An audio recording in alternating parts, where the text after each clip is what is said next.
दोस्तों नमस्कार, मैं हूं अनिल और रेसलिंग सुपर धमाल में आपका स्वागत है। तो दोस्तों WWE Saturday nights main event में गोल्डबर्ग ने अपने ऐतिहासिक रेसलिंग करियर का अंत कर दिया। दोस्तों आपको बता दें, दिग्गज यानी कि गोल्डबर्ग ने गुंथर का सामना किया और हार गए। वो अब रेसलिंग को हमेशा के लिए अलविदा कह चुके हैं। गोल्डबर्ग अपने खतरनाक अंदाज के लिए लोकप्रिय थे। गोल्डबर्ग की तरह शायद ही कोई परफॉर्म कर पाएगा और इसी वजह से लगता है कि उनकी जगह लेना आसान नहीं होगा। हालांकि गोल्डबर्ग ने खुद बता दिया है कि कौन उनकी जगह लेगा। दोस्तों इसलिए वीडियो के अंत तक बने रहें और अगर आप चैनल पर नए हैं सब्सक्राइब करने के बाद ऑल पर क्लिक करें, क्योंकि फ्री है और यहां आपको हर प्रकार की रेसलिंग जगत से जुड़ी हुई तमाम जानकारी मिलती है और मिलती रहेंगी। इसलिए वीडियो को लाइक करें, शेयर करें, सब्सक्राइब करने के बाद ऑल पर क्लिक जरूर करें। तो चलिए दोस्तों बढ़ाते हैं वीडियो को आगे। तो कौन होगा WWE का अगला गोल्डबर्ग? दोस्तों गोल्डबर्ग ने अपने रिटायरमेंट मुकाबले के बाद एक स्पीच दी। इसी बीच उन्होंने अपने फैंस और परिवार को धन्यवाद दिया। गोल्डबर्ग ने कहा कि उनकी कोई जगह नहीं ले सकता, उन्हें सिर्फ उनके बेटे गेज ही रिप्लेस कर सकते हैं। दोस्तों आपको बता दें, इसके बाद उन्होंने कहा यह सफर शानदार रहा है, अब कभी भी कोई और गोल्डबर्ग नहीं आने वाला, ये जगह सिर्फ एक लड़का लेगा। मुझे आप सभी से प्यार है, हर किसी का सम्मान कीजिए, आप उस तरह का बर्ताव कीजिए जैसा आप लोगों से चाहते हैं। दोस्तों ये तो कहा गोल्डबर्ग ने कि उनके जो बेटे हैं गेज वो बन सकते हैं अगले गोल्डबर्ग। ट्रिपल एच ने भी गोल्डबर्ग के बेटे गेज को लेकर बात की है। उन्होंने कहा है कि वो शायद इस बिजनेस के आखिरी गोल्डबर्ग नहीं होंगे। मैंने गेज की आंखों में वो चमक देखी है और वो काफी ज्यादा क्लियर हैं। अगर NFL में वो सफल नहीं हुए तो फिर वो यहाँ आएंगे, देखना होगा कि क्या होता है। NFL में असफलता गेज के जल्दी से जल्द WWE में कदम रखने का कारण बन सकता है। और दोस्तों वहीं आपको बता दें कि गोल्डबर्ग को गुंथर के खिलाफ कैसे मिली थी हार। गोल्डबर्ग और गुंथर के बीच सैटरडे नाइट्स मेन इवेंट में हुआ मुकाबला काफी लंबा चला। दोनों ने एक दूसरे पर बेहतरीन मूव्स लगाए। गोल्डबर्ग ने इसी बीच अपने शानदार स्पीयर और जैक हैमर का भी उपयोग कर डाला। आखिर में गुंथर ने गोल्डबर्ग को स्लीपर होल्ड सबमिशन में जकड़ लिया, लॉक कर दिया। इसी वजह से दिग्गज फेड आउट हो गए और गुंथर को विजेता घोषित किया गया। इस जीत के साथ गुंथर ने अपनी वर्ल्ड हेवीवेट चैंपियनशिप को रिटेन कर लिया। वहीं उनके नाम गोल्डबर्ग को रिटायर करने का सम्मान भी अब जुड़ गया है। तो दोस्तों क्या है आपकी राय? अपनी राय कमेंट बॉक्स में जरूर दें। साथ ही साथ आपको बता दें कि रिटायरमेंट तो वो हो गए हैं, लेकिन बहुत सारी बातें उसके बाद जो है स्पीच के बाद जो है बहुत सारी चीजें हुई है, एक कंट्रोवर्सी हुई है। आइए आपको बताते हैं।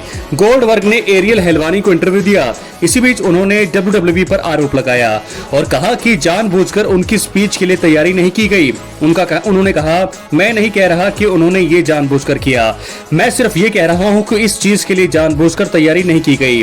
WWE अंडरटेकर के साथ ऐसा नहीं करता, वो ये चीज जॉन सीना के साथ नहीं करेंगे। जॉन सीना अपने रिटायरमेंट टूर को पूरी दुनिया में जाकर पूरा कर रहे हैं।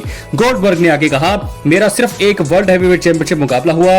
ईमानदारी से बताऊं तो मुझे ये बोलने के कारण दिक्कत होगी, लेकिन मुझे फर्क नहीं पड़ता। मुझे हमेशा से ही वर्ल्ड हेवीवेट चैंपियनशिप मुकाबले मिलते आए हैं, इससे मुझे कुछ फायदा नहीं हुआ, मुझे ये थोड़ा साधारण ही महसूस हुआ। तो दोस्तों आप समझ सकते हैं कि कितनी बड़ी बात यहां पर बोल दी उन्होंने। इस वर्ल्ड हेवीवेट चैंपियनशिप मुकाबले में मिले हैं, यानी कि अनडिस्प्यूटेड WWE चैंपियनशिप सबसे बड़ा प्राइमरी चैंपियनशिप है, वहां के लिए गोल्डबर्ग को नहीं चुना गया। बहुत ही बुरी खबर है दोस्तों, ये बहुत ही गलत बात है।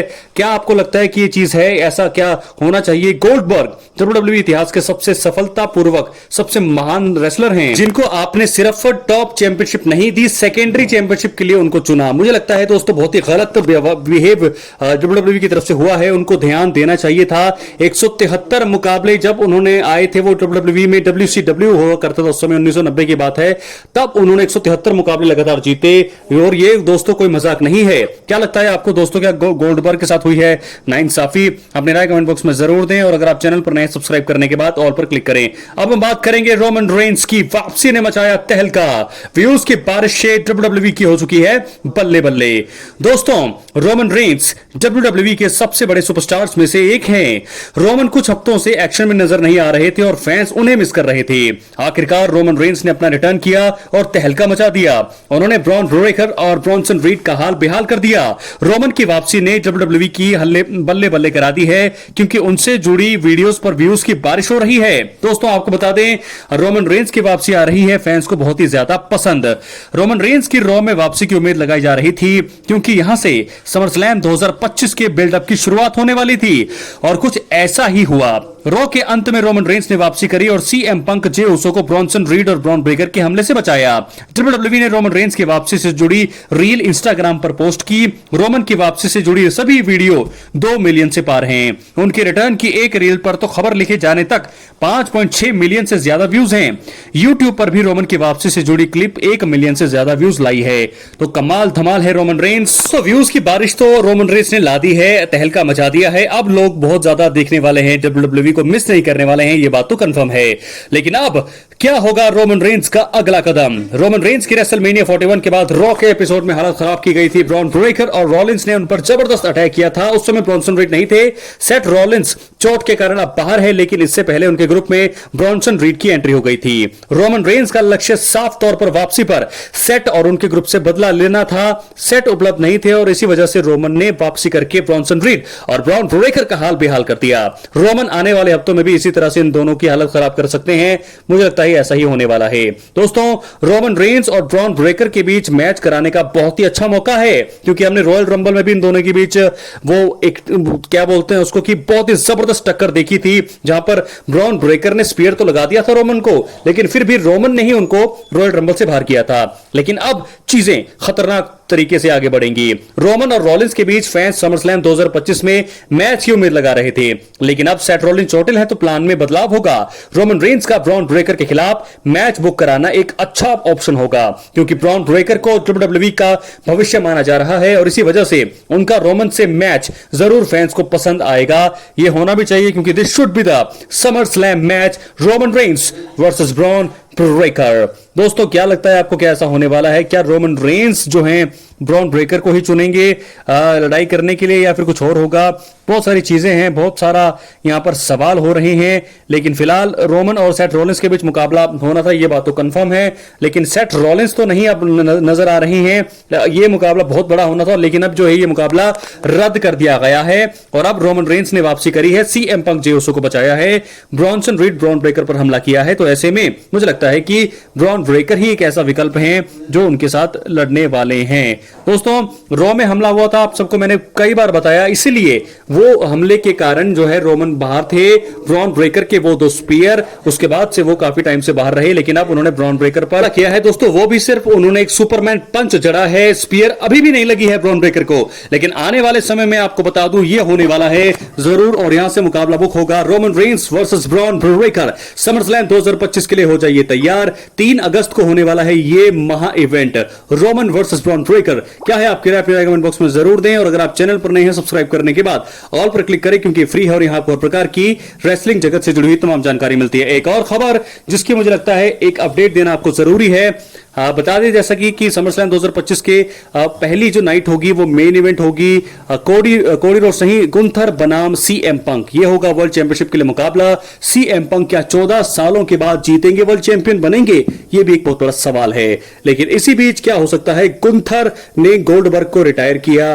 गुंथर वर्सेस सीएम पंक एक मुकाबला बहुत तगड़ा होने वाला है, और यहां से क्या होने वाला है, गुंथर मुझे लगता है कि सीएम पंक को हरा सकते हैं, सीएम पंक भी यहां पर जीत सकते हैं, ये मुझे लगता है ये भी हो सकता है। लेकिन अगर क्या हो, अगर सीएम पंक को कोई बीच में उन्हें जो है परेशान कर सकता है, बीच में कोई दखल दे सकता है, जिसके चलते सीएम पंक को हार का सामना करना पड़ सकता है, तो ऐसे में मुझे लगता है कि यहां से एक बहुत ही अच्छा ऑप्शन होगा, क्योंकि ब्रॉक लेसनर द बीस्ट 2 साल हो जाएंगे उनको समरस्लैम में वापसी किए हुए।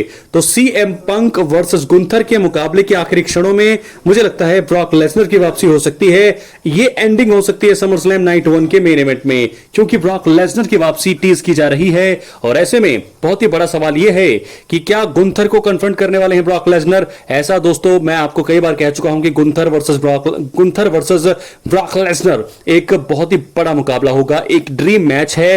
रॉयल रंबल में हमने इनका आमना सामना देखा था, उस समय इंटरकॉन्टिनेंटल चैंपियन थे गुंथर, लेकिन अब ये दोनों जो है इससे फायदा गुंथर को ही होने वाला है। Brock Lesnar versus Gunther, Brock Lesnar वापसी के बाद मुझे लगता है कि सबसे अच्छा तरीका यह होगा कि वो गुंथर के सामने आए, गुंथर के मैच में ही दखल दें या उनके प्रोमो में। क्या लगता है आपको, क्या है आपकी राय? कमेंट बॉक्स में जरूर दें। चैनल पर नए हैं सब्सक्राइब करके ऑल पर क्लिक करें, क्योंकि दोस्तों यहां पर आपको हर प्रकार की रेसलिंग जगत से जुड़ी हुई तमाम जानकारी मिलती रहेंगी। मिलते अगले वीडियो में। बहुत बहुत धन्यवाद।